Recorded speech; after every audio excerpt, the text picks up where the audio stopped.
Moving on now, as the world sensitizes the society in 16 of gender-based violence, many have joined in the call for an end to the violence. The All Progressives Congress Professional Women Council has called for more stringent measures in stemming the menace of gender-based violence against women and girls in Nigeria.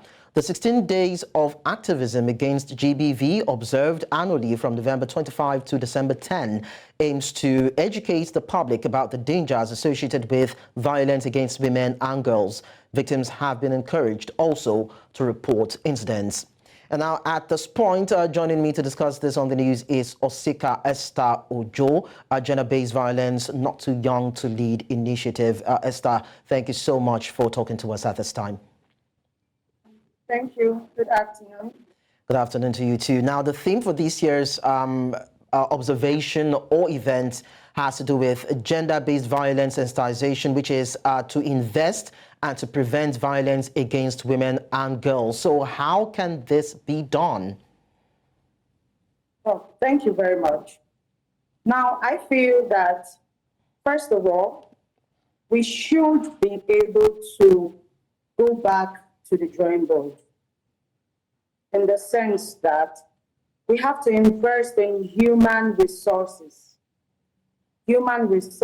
financial resources, get back to the drawing board. And gender violence isn't just something that comes up over the night, yeah? People perpetrate this violence. And who are those that perpetrate this violence? The other gender. If it's a girl, then the boy is the one perpetrating the violence. And if it's a girl, it's the boy also. If it's the girl, it's the boy. If it's the boy, it's the girl. So we have to go back to the drawing board, invest in human resources, thereby teaching these boys, teaching them from the start that women are second-class citizens.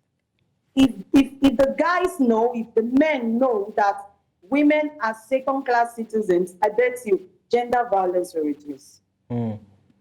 Okay, now the World Health Organization statistics shows that about 35% of people mostly affected by GBV are women, and the world is trying to stop this. And you've said that women are second-class citizens, but then when you look at the statistics, it's about 35%, which is very, very pertinent at that time.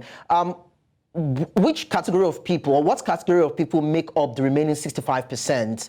And why is it that people are not really talking about this other set of people aside the women and girls? Oh, thank you. It's not like people don't talk about the other percentage, but the truth remains that women are at the receiving end.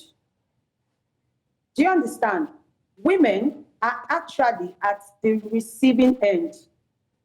Most times, it's hard for you to see a lady beating up her husband. It's not really something that is visible. But you see in a compound of maybe we have so many tenants, you can see the possibility of over 4 men harassing and molesting their wives. This is violence.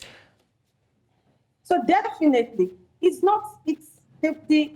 question has to be balanced, because we know that men faces gender violence, but most times they don't come out to talk about it.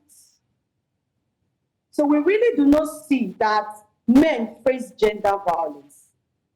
But you see, for the women, it is proactive, it is seen everywhere, it is seen in our society, it's seen on social media, you see rape, you see harassing, you see domestic violence. So it's prominent with the women. Now, Esther, very prominent. Okay, now Esther, talking about what needs to be done in this regards, earlier on you talked about investing in human resource, and that would also have to do with education and orientation. Aside that, is there a need for punitive measures to be taken against those who perpetrate GBV? Because it seems as though the society embraces this kind of violence against the female folk, and that might not be enough in terms of education, might not be enough to curb the menace. Would you also advocate for punitive measures, jail terms, any other thing, whatever it is that can help rein in the use of force by the other gender against the female folk? Thank you very much. Now, talking about primitive measures, that would be taking lives. That would be destroying lives. That would be destroying destinies. And as humans, we are not to take lives, nor destroy lives.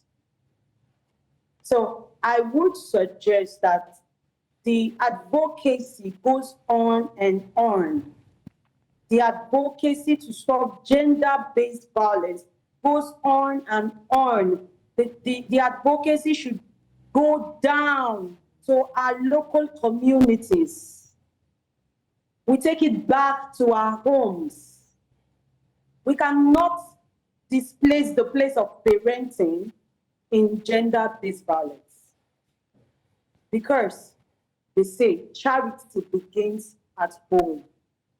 If a father beats up the mother and he has 4 sons, there's every tendency that 2 or 1 out of those 4 sons will grow up beating their wives.